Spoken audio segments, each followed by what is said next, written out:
Every morning he clears his court of the night's fallen debris.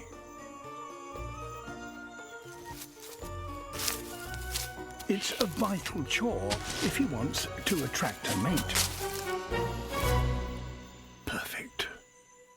Alright, so here we go. We're inside of 1000+LP's game, which is infamous, not to be confused with être infâme, that means is a girl.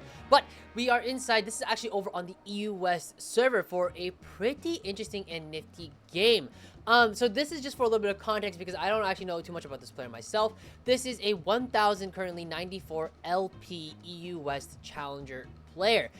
Very, very strong on the US server. You can see that there are some names which you might notice as well. I think Dasik is the big one that I think everyone will recognize inside of this lobby. So definitely still a very fantastic lobby and a lot to learn from. Starting off with the stage 1 already with a Shaco 2, which is really nice, and immediately selling the Skarner, which I think is kind of interesting. I don't think anything in his shop is necessarily too, like, I want to hold this no matter what.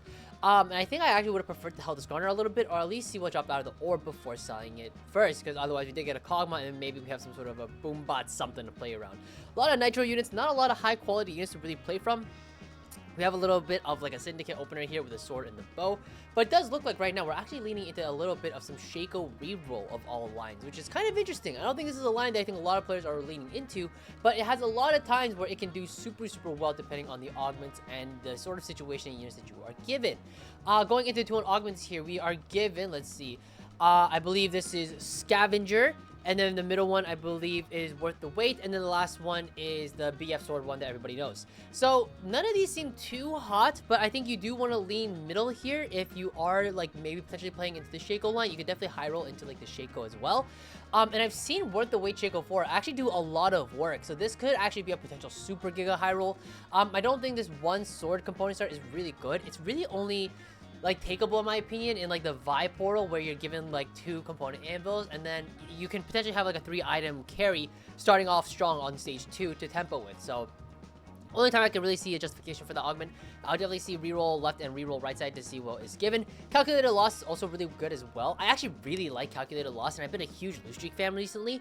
I know it's probably not the most ideal to be playing into loose streak, and I know a lot of players will say tempo is better, and I do agree with them. Most of the time you are better off just tempoing and playing your strongest board. But I will say calculated loss does feel really great in a situation like this where you don't really have a lot of items and no real good direction.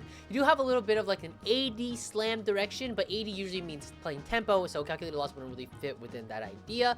So, you know, I feel like if you take calculated loss here, you're just going to open into some sort of like meta S tier board. So we're also given the Ionic Spark augment, again, not really great with our current components. So it does look like if you're going to play from here, I think most times you should take the left side here and just open up. You do have to scout the lobby as well, but I don't see a reason why you can't take middle here, although it definitely is a bit more for fun. And as you can see here, we do end up taking the middle for fun augment, and we end up getting a Poppy out of our Worth the Wait. And you can see, this guy is super not happy about the fucking Poppy, because this Poppy unit is fucking dog shit. It is arguably the worst one cost out of any of the one cost frontliners. It's really up there unit quality wise. Well, really down there, I guess, unit quality wise. It's you know, completely gets outshined by the Bruiser combo right now. Alistar being the meta S tier one cost at the moment, but it also gets outshined by like Vanguard openers, because at least Vanguard gives you a little bit of direction, and you know, Poppy Bastions you don't really see it too often in anything, so it does feel a little bit bad. We do level the 4 here because the name of the game here is going to be just a tempo to some sort of a board with the Poppy, but currently we don't really know what that's going to look like. By the way, the portal is hacked lucky shops, so hopefully we can find something. But unfortunately, this lucky shop is also pretty poor. We got a lot of Nitro units, so it's kind of almost like telling us to play into like a Nitro Vagar line if potentially possible, but it's a bit tough. Worth the wait. Again, you really do want to be trying to play tempo and push levels. You don't really want to be stuck on 6 rolling for anything, especially when we don't even have good components for the Vagar. So our spot is looking really tough to say the very least. We do end up slamming a cloak and a sword here. BT doesn't make a lot of sense, and it also probably doesn't even win us the fight, like all things considered. This is an IE BT Neferi who's one component away from hitting the GA, and quite honestly, our board is just looking so tough, like, to win again. So again, the game plan is looking quite poor, which is kind of the reason why I chose this VOD, because what do you do when your game plan is looking kind of doomed? In this case, you just have to keep pushing your tempo and hope that you top 4. That's really all you gotta do. Also, interesting hold here as well with the Mordekaiser as well. Just to, instead of holding the Illaoi pair for the Bastions, he actually opts to hold a Mord. That is because for Vagar instead for the backline. Because once you get a Vagar, you get the Cyber Boss bonus for the Poppy. And actually, with Cyber Boss, this Poppy unit actually does do some decent work, especially during Stage 2. So if he finds a Vagar, I actually think his spot is not too terrible. It's just the fact that we haven't seen a single Vagar yet that makes things so rough. And again, that's partially the reason why we're even pushing levels in the first place, is because one Vagar would be really nice. Obviously, a little bit of the zoom in, zoom out because we are slightly tilted in this current spot. Unfortunately, we can't hold the Illaoi pair, but going into the carousel, you probably want the Tier. Tier makes the most sense to me here. I think there's Vagar as well with the Cloak. I think it's okay. Tier is one of the most contested components, though, so that's going to be a bit of a problem. And in fact, it does get taken very early. Chain also makes a lot of sense as well. Chain is really good for Poppy in particular. One of the reasons why Poppy also just feels slightly worse is also because of the fact that it's all AP heavy meta. You see a lot of Street Demon, a lot of Vexo Tech, especially on level 8. So when it comes to AD lines, you don't really want to be... Well, when it comes to AD lines, they're really not that popular. So a unit like Poppy, where her ability scales off of armor and AP, particularly mostly armor, I believe, that becomes a bit frustrating because you can't really optimally itemize Poppy without sub-optimally itemizing for the meta or for the lobby. And as we can tell, just based off like the lobby and the people that we've been playing against, a lot of them does seem like we are playing into some level of majority AP, so that does seem to be the case. Gargoyle Slam here as well is basically necessary. The reason being is that you just have to preserve as much HP as possible, and I'm not gonna lie, this fight's looking kind of... Actually, I think did we lose? I think we lost. Oh god.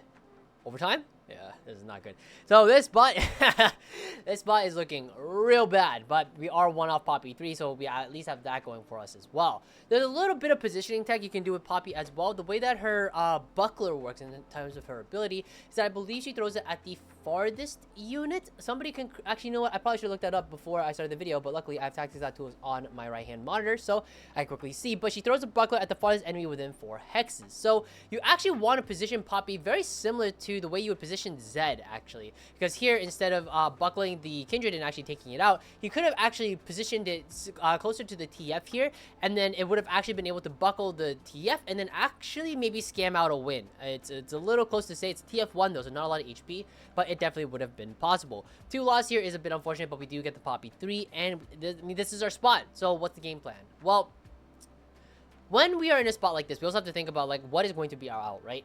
And typically speaking, when it comes to playing units like Poppy inside of the Cyber Boss line, the big thing that is a common denominator across all Cyber Boss boards that do top 4 is the fact that you get to 4. Right? That is the big thing that's going to help you get there. Obviously, it's Vagar 3. Obviously, it's like some other stuff as well. But we don't even have a single Vagar, but 4 Cyber Boss is going to be the common denominator when it comes to no matter what board you play, new high score, Cower Weaklings, right? All of these augments that enable the composition so very heavily. All of them have the same, like, overarching theme of you got to get to 4 Cyber Boss. So we do slam the JG here under the Kindred as well. Again, I'm not the biggest fan of this slam. I do think that you do want to JG the Poppy. That's going to be your strongest unit for the time being. And then maybe you could get like a 3-item Poppy going at some point. I don't think bow is also a really like good component in general. I actually think you could have reforged the bow here just to look for something better. Belt is good. Chain is good. You know, there's so many things that you could have hit. Tier is good. Like, there's actually so many components that you could have hit that would have been doing you wonders. So 3-2 augments here. Black Market, Marché Noir. Jesus, that was the most American pronunciation ever. But we do get double trouble. Oh god, 1 buff, 2 buff, and calculated enhancements. So I think it's pretty obvious which one we're gonna end up picking, but you kind of have to take double trouble here. You might as well. You are getting worth the wait value out of already having the 3-star Poppy. So you can actually take this, and it does make a lot of sense. It's your strongest board here. Buffs a go-go. That's a crazy name for it. But double buff doesn't really make a lot of sense. Blue buff, red buff, like they are good items for the Vagar. If we had a Vagar, it's kind of like that one meme from the Fairly Odd Parents. If I had it, right? We don't have it though, unfortunately. So it's not like we can get a lot of value out of it. And then calculated enhancements is sort of the same thing. It scales better later, probably. But right now, when the tempo and HP preservation is the name of the game, Double Trouble is going to be our go-to here. And as you can see, he is face-bombing because he knows he has to click on this augment, and there's nothing that he can do about it. His face is actually red. That's actually so funny. It is rouge. Cool. But anyways, But 3-2 Augment's very obvious choice here, unfortunately. We get the Radiant Refactor as well and a Bastion Crown. Can't really take Circlet. Can't really take Bastion Circlet at all. Doesn't make any sense here. We can't really play into 6 Bastion Poppy. It's not really a good carry, especially considering the fact that we are poor and we don't really have that many Bastion units that we could potentially play into that make a lot of sense. And Double Trouble just makes too much sense just because we already have the Poppy 3. 4 Bastion is like also potentially playable as well. And actually maybe there is a world where you could play like 6 Bastion and then flex the backline. But with the JG Slam in the back and we need 4 Cyber Boss in, it becomes like a 4 Bastion maximum type situation, and that becomes a bit of a problem. Obviously, you play 6 until you get to 4 Cyber Boss, but if your cap out is 4 Cyber Boss, you can never cap out with 6 Bastion. So that feels a little bit bad. So that's kind of the spot that we are in. As you can see, we also do not level as well on 3-2 here, which I thought was a little interesting. I do think maybe he's slightly tilted here, so he's not entirely sure as to what to do. But I think he should have leveled last turn and then maybe rolled slightly. But it looks like he's really conscious about his econ here and just wants to really make sure that he can find some upgrades as soon as possible, because he does know that he has to... What am I saying? I'm just jamming words into whatever the fuck I'm saying. He should roll here, is what I'm trying to say. He should roll here, and he's over-prioritizing his econ, because the number 1 spike that's going to give him a really big boost in stability is a Vagar. Excuse me. But he's also econing up, though, because he kind of has to. He is very fucking broke. So if he rolls and then he misses Vagar, there is only so much that he can do. So I can understand the rationale behind not rolling here, but I feel like you should still roll here for that 1 Vagar. It's pretty important, and you get a couple upgrades as well just to stabilize a little harder. We are 68 HP playing such a whack-ass board, to be completely honest. And we end up taking a tier here, which is okay. It could be Shojin, but it's probably going to have to be Redemption in this spot. We don't have anybody to really itemize with the Shojin. I mean, you could have Shojin JG on the Zyro 1 here, but what's going to be more valuable, right? Is it the Redemption on the Poppy 2 here? Or is it going to... Or, sorry, Poppy 3 with Double Trouble. Or is it going to be the... Shojin JG Vagar with like 1 item? Like it's not even close. So you do unfortunately have to do the redemption here. I think that is the only correct thing to do. Again, I feel like we should have reforged this bow a long time ago. If not, should have slammed the GS. Yeah, so this Shojin Slam I also think is a bit incorrect. I think he's undervaluing how much this Poppy can actually do for him in terms of saving HP. But he does want to itemize like some sort of a backline carry just so that he has some semblance of damage on his board, which I think can make sense. Again, Poppy I think is a unit that can really scam a lot of stage 2, stage 3 fights if you position her correctly. So I'm not the biggest fan of the Shojin Slam because I think in his mind he's just thinking I'm going to lose every fight no matter what. But I do think that there are worlds where you can still scam at least some fights going into these games. Or rather fights. Finds the lucky shop here and actually finds a brand as well. And actually, we haven't really talked too much about the encounter, but the encounter is actually very, very good for this particular line. Just because you actually do get to lucky shop a lot of the cyber boss units, so it does become a little bit easier for you to try and find the cyber bosses as well. This positioning, by the way, really odd in my opinion. I actually cannot really tell you why he positioned his brand in C1. It does seem like it's more like a focus fire, like trying to focus fire units so that he can like survive a little bit longer, but I don't think that really makes a lot of sense here. This positioning seems a bit tough. Maybe there was something that he scouted that I just did not see. It looks like we also get a brand pair though on level 6 odds, actually crazy enough, which is pretty insane. We also have tailored our board here, which is good with 4 techie, which I think is good. He's tailoring his board. I mean, it is his strongest board, but he also has to tailor his board in just in case the lucky shop happens on 4-1. Just in case he can maybe hit a brand 2 at this point, and then like maybe he can salvage something here. But it looks like we get triple tier and lucky shop actually, and lucky shop into a brand 2. So luckily enough, we actually find brand 2 super early, which is great. Definitely have to reforge at least 1 tier here. You had to slam the redemption no matter what. I would reforge one of the tiers first just in case. Warmogs is actually a pretty nice item just in general. But it would have been a glove anyway, so we get guard breaker, so that's fine. And then a shiv makes sense because we are AP. Using the consumable for extra attack speed and making the unit a little bit smaller. That's fine as well. Makes the brain cast a little bit more. That is okay with me. So this is kind of our spot right now. And we're actually like winning some fights, but starting 4-2, I don't know how long this is going to last. So level 6, we have 84 gold. It's actually quite a bit of money. And it looks like we're going to sit on this brand and then go into our 4-2 augments. Lotus, we have, I believe that is Big Friend. Amitrapu, I think. I don't know. And then Volonté, sorry, excuse me. This is the crit glove augment. So, out of all of these, nothing seems quite that good. I actually don't think Big Friend is that bad here, to be completely honest. But Lotus does stand out a little bit more. But at the same time, it's a bit tough. On the one hand, you do have Poppy who can scam fights with a Twisted Buckler. So it actually does seem kind of nice that the fact that it can crit. But is it enough? I don't really think so. None of these augments really stand out too much. But again, I do think Big Friend would have been nicer out of these 3 augments. But I do know, because I did see this VOD already, that he did roll the right side. Ends up finding this middle and right side. And none of these are looking that good anymore. And it looks like we end up getting Tomb Raider, Rod Augment, and Inspiring Epitaph. You kind of have to click on Epitaph at this point. I don't think there's anything that you can do about it. You just gotta click on Epitaph and hope for the best.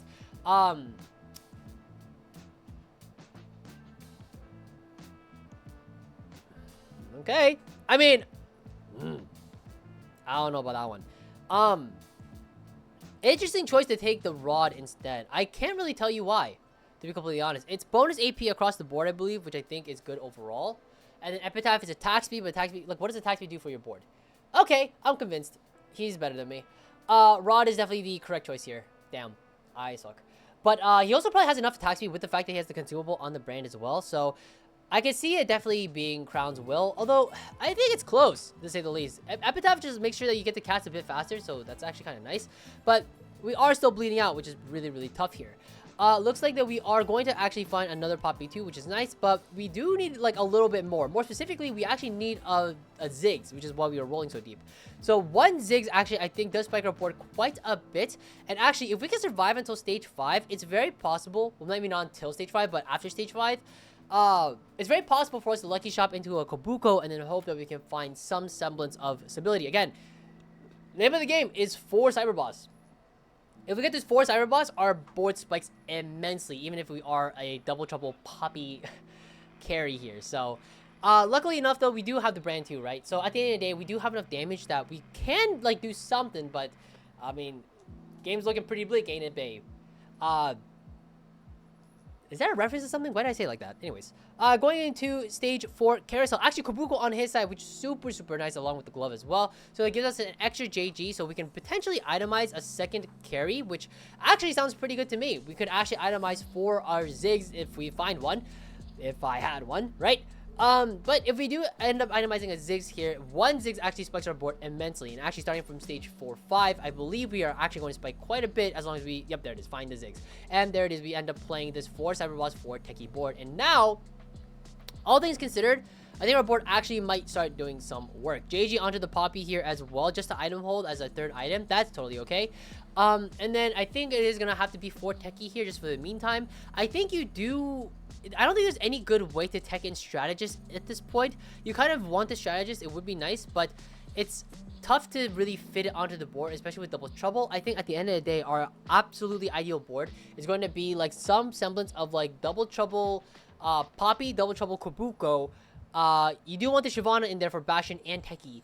And then you're probably going to want double brand or double Ziggs, whatever you find first. So, or actually you already have a brand too as well. So, if you can find a double of that though, you actually have quite a bit of stats on the board and things are looking not too bad. Obviously, keeping the 4-star boss in as well. Shiv can be moved onto the Ziggs. I think this is totally acceptable as well. We do have 2 removers after stage 5, 1 or 4-7, excuse me. So, things should be looking up. But I think this is kind of where we're going to be sitting for quite a while. And very good positioning, by the way. So this is actually going to be sniping the Annie in the backline, which is super nice. And the Annie actually rolled a decal on the TG, which is kind of unfortunate. But this guy's board is also hella fucking weak. Oh, it's Endless Hordes, excuse me. That is crazy. I don't think I've seen a single person click on this augment at all. So Endless Hordes actually makes a ton of sense as to why he has TG Annie in the back. But unfortunately, it's not going to be enough. Endless Hordes is actually, by the way, one of those augments that has so much potential to do well. But if you don't remember, it was actually, when it was first ever introduced, it was actually super fucking broken. And that just felt so bad. So they had to turbo nerf the augment to the ground. And they've yet to find a point where it really makes sense for this augment to even exist in the space. Because right now, I'm pretty sure average is like a 5.5 or something. I think at the beginning of the set, Robin Songs played like a 5 strategist Endless Hordes board, which is pretty sick. But unfortunately, it did not do too hot anymore. But maybe with like quality over quantity, it can work. But that is discussion for another time. Anyways, looks like we get the red buff off as well. So we do actually have anti-heal and shred. So we are looking kind of hot. JG on the Poppy is a bit interesting to say the least. And also this double Poppy I don't think is correct. I don't think this It's Poppy 4, don't get me wrong, big poppers, but is it enough damage? I'm not really sure. And actually, if you look at the board here, again, we are mispositioned quite a bit. So we do actually are able to potentially hit the Annie, which is good. And actually, we killed the Annie, which is great. But the main focus needs to be the Yumi here. So actually, make sure the Poppy was actually an A3 instead of A3 instead of, I believe he positioned it A5 or A6. Like, that is definitely not the way to go here. And actually, he would have won the fight had he positioned the Poppy correctly. So this Poppy unit actually can do work, but I think at the end of the day, the biggest mistake across this whole game has really been a lot of positioning issues, which is a bit unfortunate. It looks like we do have the Ziggs 2 as well with Double Trouble here. And I think moving the JG onto the Ziggs 2 makes a lot of sense. I think that's okay. Wow, this hitbox is crazy bad. It's like it's like way above the Poppy's head. But it looks like here, same thing as well. Actually, the Poppy situated pretty nicely here, so it can actually start hitting down the Vex. But I don't think it's going to do enough damage to actually take out the Vex, so that's going to be a problem as well. So that's unfortunate because the Vex is going to just heal up. But Brand 2 actually smurfing quite a bit in the fight, so actually sniping the Vex in the back, and so we are actually chilling. Back again, so you can see this dude is stressed, but we've already secured a top 6 here, so at the very least, it can't be that bad. We get the Poppy 3 coming out as well, but I don't think, looking at his board, there's any way to really fit the Poppy on the board. Even if we went level 9, you don't really want to even play this Poppy. You kind of want to actually play a second brand if possible. Again, the Poppy was supposed to be for tempo at the beginning. We didn't really play into it, and as the game has been progressing, we have not really been positioning very well. Same thing with this fight as well. Again, we have not been scouting at all, which is really unfortunate. But how we had put the Poppy over where the Mordekaiser is, it's very possible. We could have actually scammed this fight pretty hard had we had taken out either the Aphelios or the Zaya. But looks like we win anyways, because he has a Brand 2 and he Ziggs 2, two of the strongest 4-cost units at the moment. So things are looking up for Mr. Enfant, but yeah, we'll see how things play out here. Looks like nothing really stands out too badly, but we do want a third Poppy item. Steadfast sticks out to me just because it is a chain item. I think Vow is okay as well. Both of them just get Poppy that insta-cast immediately. And actually, again, if you position this Poppy unit properly, you can actually scam quite a bit of fights as long as they are like 1 or 2 star, or excuse me, solo or duo carries. So looks like we have a triple item Poppy, triple item Brand, and triple item Zig, so things are looking solid. If this Brand unit, by the way, was just a little bit weaker and a little more balanced, excuse me, had that be the case, it's actually very possible that we do actually want to play all our carry items onto Ziggs instead. But unfortunately, even with 4 Cyberboss, this Brand 2 unit is just a little too good right now. So the value that you get out of having the suboptimal items on Ziggs and really good items on Brand versus having these suboptimal items on Brand and really good items on Ziggs get outweighed by one or the other, whichever I said first. You get the idea. The point being, Brand 2 with these items is going to do more work than Ziggs 2 with these items overall. I think that last fight is a collective 14k damage, but he has to play double Ziggs here, yep. But I think even with like Ziggs 2 with like 4 cyber, I mean, I don't know. Actually, if somebody is like a math person or like has a better take on this, let me know. But with 4 techie, I would think you still play around the Brand because you don't have the strategist in. So the Brand 2 is going to be your stronger carry. Just you know, no matter how you shuffle these items. It's close though, I will say. With 4 Cyberboss, it is very, very close. But it does look like the Brand 2 is putting in the work, and we actually scrape out with at least top 4 here, which is really great. As you can see, he's already celebrating because getting a top 4 with this board is fucking insane. But going into the neutrals as well here, I don't think there's anything that we're really looking for in particular. And again, we do have the Mordekaiser and the Shyvana still on our board, which is a bit unfortunate, but I don't think these are units you can actually take off the board at any point in time. So we can just sell the Poppy here that's on our bench and just call it a day. If anything, the only thing you really want to put onto your board is going to be a second Kobuko, but then you're going to have to lose Bastion. I believe you're going to have to drop Techie or Bastion. Maybe you can drop to 2 Techie and it's actually understandable, but even then, I don't think that it's going to look too good. You'd want a second Kobuko here. That's the only way you could really ever justify doing something else. Declaw, Adaptive, Morello. It's probably going to be a Declaw here. That's probably okay. It just sounds a little bit better onto the Poppy compared to anything else that was offered. Declaw, Gargoyles, and the Redemption going onto the Kobuko is like true Biss, I think. So, oh, hitbox. Yep, there you go. And that is looking solid to me. Again, his strongest Cyberboss, by the way, I believe... No, they all got Cyberboss bonus, so it doesn't really matter. But, yeah, anyways. I think that's gonna do it. Yeah. It's a 4th! But that's pretty good. That is pretty good, all things considered. And again, I thought this game was really fun to watch. Like, this was such a weird cooking game, but like, it just goes to show that, you know, at the end of the day, the game will still reward you with top 4s if you decide to cook a little bit and have a little bit of fun with it. But again, I think there's a ton of things that you could have optimized throughout the game, and had he had done so, I think his placement actually could have been quite a bit higher. This actually could have been a top 2, had he had positioned the Poppy a little bit better overall. But that's gonna do it for this game. I hope this VOD was helpful. If you have any questions, feel free to leave them in the comments, and I will see you guys all later. Take care, guys. Happy climb. Oh, I forgot to mention. Sorry, one last thing. Redemption Kobuko is true bis because this guy does not give a shit about mana. So, or tank items, really. You don't really want to itemize him with tank items. It doesn't really do too much. But that's it. Okay, bye-bye. Happy climbing.